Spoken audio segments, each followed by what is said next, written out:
संगीता एक 18 साल की बहुत अच्छी लड़की है। पिछले साल माँ के गुजरने के बाद उसने घर की सारी जिम्मेदारी अपने कंधे पे उठा ली है। लेकिन एक दिन अचानक उसके पिताजी श्रीधर दूसरी शादी करके नई बीवी के साथ घर आए। संगीता, ये तुम्हारी माँ है, अब ये तुम्हारा ख्याल रखेगी। पिताजी की बात सुन के संगीता को बहुत बड़ा झटका लगता है। उसके और पिताजी के बीच कोई तीसरा आए, ये बात उसे खटकती है। वो अपने पिताजी के साथ बहुत बेरुखी से पेश आती है। मैं अपना ख्याल खुद रख सकती हूँ पिताजी। संगीता नाराजी से कॉलेज चली जाती है। उसका व्यवहार देख के श्रीधर और सौतेली माँ थोड़े दुखी हो जाते हैं। अब बुरा मत मानिए, हमारी शादी के बारे में उसे पता नहीं था। थोड़ा वक्त जाने दीजिए, सब ठीक हो जाएगा। संगीता बहुत सुस्वभावी लड़की है। जी, कोई बात नहीं। दिन गुजर रहे थे। संगीता और उसकी सौतेली माँ के बीच का तनाव बढ़ रहा था।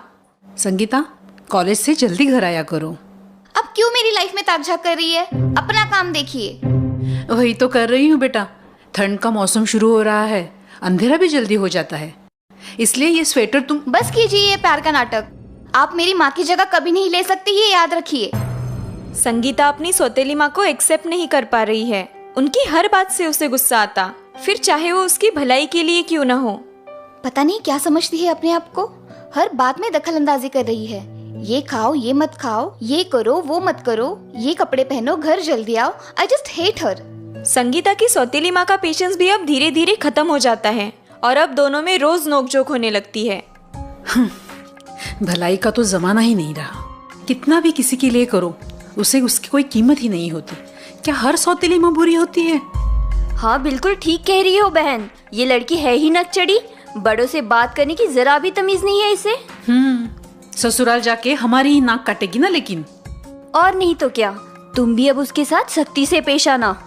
संगीता और उसकी माँ श्रीधर से एक दूसरे की शिकायत करती रहती है। श्रीधर के लिए अब भी एक नई टेंशन हो गई है। उसके लिए दोनों ही समान रूप से इम्पोर्टेंट है।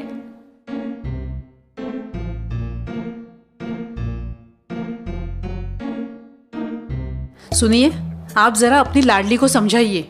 मेरा कहा बिल्कुल नहीं मानती। मैं क्या दुश्मन हूँ उसकी?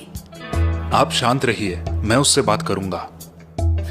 वो तो आप पिछले कई दिनों से कर रहे हैं। कुछ फायदा हुआ? श्रीधर को समझ नहीं आ रहा है संगीता और अपनी पत्नी को कैसे समझाए। संगीता अपने मामा मनोहर के काफी करीब है। कुछ दिन के लिए उसे मामा के घर भेजता हूँ, मूड अच्छा हो जाएगा उसका। पास ही के गांव में संगीता के मामा मनोहर की दवाई की दुकान है। संगीता अपने मामा मनोहर की बहुत लाडली है। वो श्रीधर की अनुमति से मनोहर के यहाँ 2 दिन रहने आती है। चलो, अच्छा हुआ तुम 2 दिन यहाँ रहने आई। मुझे भी बड़ी याद आ रही थी तुम्हारी। मामा, क्या मैं आपके घर हमेशा के लिए रहने आ सकती हूँ? संगीता का सवाल सुन के मनोहर चकित हो जाता है। क्यों बेटा, कोई परेशानी है?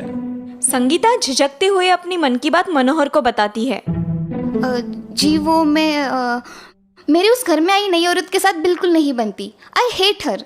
ऐसा नहीं कहते बेटा, वो तुम्हारी माँ है। नहीं, वो मेरी माँ नहीं हो सकती मामा। अब मैं बड़ी हो गई हूँ, फिर भी मेरी लाइफ में दखल अंदाजी करती है। बस मुझे उससे छुटकारा चाहिए। मनोहर संगीता की बातें सुन के परेशान हो जाता है। मामा, आप केमिस्ट हो ना? हाँ, तो आप मेरी मदद कर सकते हैं। वो कैसे? आप मुझे ऐसी दवा दीजिए जो जहर के जैसा काम करे। मनोहर संगीता की बात सुन के चौंक जाता है। उससे तुम्हारी समस्या कैसे खत्म हो जाएगी? मैं उस नई माँ को वो दवा खिला के मार डालूंगी। मनोहर को संगीता की बात सुन के झटका लगता है और वो सोच में पड़ता है। बात काफी सीरियस हो चुकी है। मनोहर घर की अलमारी से एक दवा की शीशी ले आता है और वो संगीता को देता है। संगीता, ये एकदम जालिम दवा है। बस तुम रोज इसमें से 2 बूंद दवा तुम्हारे माँ के खाने में मिला दो। ये दवा एक साथ क्यों नहीं इस्तेमाल कर सकते मामा? इस दवा से तुम्हारे माँ की तबीयत धीरे धीरे खराब हो जाएगी और लोगों को लगेगा कि वो बीमारी की वजह से, मतलब धीरे धीरे स्वास्थ्य खराब हो जाने की वजह से स्वर्गवासी हो गई, मतलब नेचुरल डेथ। अच्छा, ठीक है। लेकिन और एक जरूरी बात तुम्हें करनी है। वो क्या मामा? इस दरमियान तुम्हें तुम्हारी माँ के साथ एकदम अच्छा व्यवहार रखना होगा, ताकि जब वो मर जाए तुम पर कोई शक ना करे। संगीता मामा की बात से राजी होती है और 2 दिन बाद अपने घर लौट आती है। संगीता, तुम्हारे लिए खीर बनाई है, खाना है तो खा लो। ओह, थैंक यू माँ, जरूर बढ़िया बनी होगी। संगीता का बदला व्यवहार देख उसकी माँ और पापा खुश हो जाते हैं। चलो बढ़िया है, लगता है मनोहर मामा ने संगीता को अच्छी समझ दी है। संगीता ने अब रोज उसकी माँ के खाने में उस दवाई की 2 बूंदे डालना शुरू किया और उनके साथ बड़े प्यार से पेश आने लगी। उसके अच्छे बर्ताव की वजह से उसकी माँ भी उससे प्रेम पूर्वक पेश आने लगी और इस प्रकार कुछ ही दिनों में दोनों का व्यवहार एक दूसरे के प्रति बदल गया। माँ, समोसे खाने का बड़ा मन कर रहा है। हाँ हाँ ठीक है, मैं कल ही बना देती हूँ। बस जरा ये हाथ का दर्द थोड़ा कम हो जाए, पता नहीं अचानक क्या हो गया है। ओह, आपने मुझे बताया क्यों नहीं माँ? लाइए, मैं आपके हाथ को मालिश कर देती हूँ। माँ के हाथ को मालिश करते समय संगीता सोच में पड़ जाती है। हे भगवान, ये कहीं मेरी उस दवा की वजह से तो नहीं हो रहा? अगले ही दिन संगीता की माँ बुखार से बीमार पड़ जाती है और संगीता मन ही मन डर जाती है। वो तुरंत अपने मामा के घर पहुँचती है। अरे संगीता बेटा, तुम कब आई? मामा, क्या आपके पास उस जहर वाली दवा का असर नष्ट करने वाली कोई एंटीडोट दवा है? क्यों, क्या हुआ? मामा, मेरी माँ दरअसल बहुत अच्छी है। मैंने ही खामखा उनके बारे में घृणा पाली थी। ओह, लेकिन तुम्हें तो उनसे छुटकारा चाहिए था ना? नहीं, मैं गलत थी।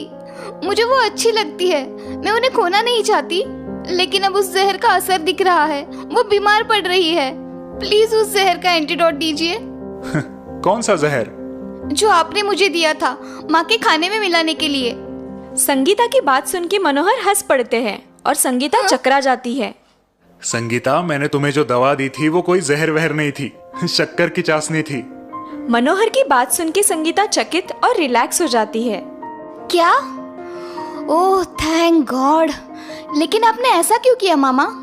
देखो बेटा, हर इंसान एक दूसरे से अलग होता है, क्योंकि हर कोई अलग अलग परिस्थितियों से गुजरता है।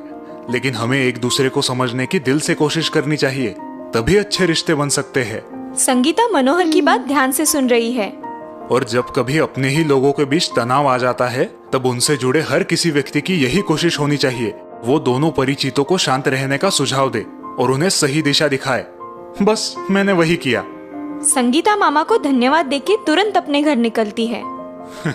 जिंदगी में पहली बार जहर की वजह से रिश्ता जुड़ते देखा है, ना कि मरते हुए, वरना जहर तो मारने के लिए ही बदनाम है।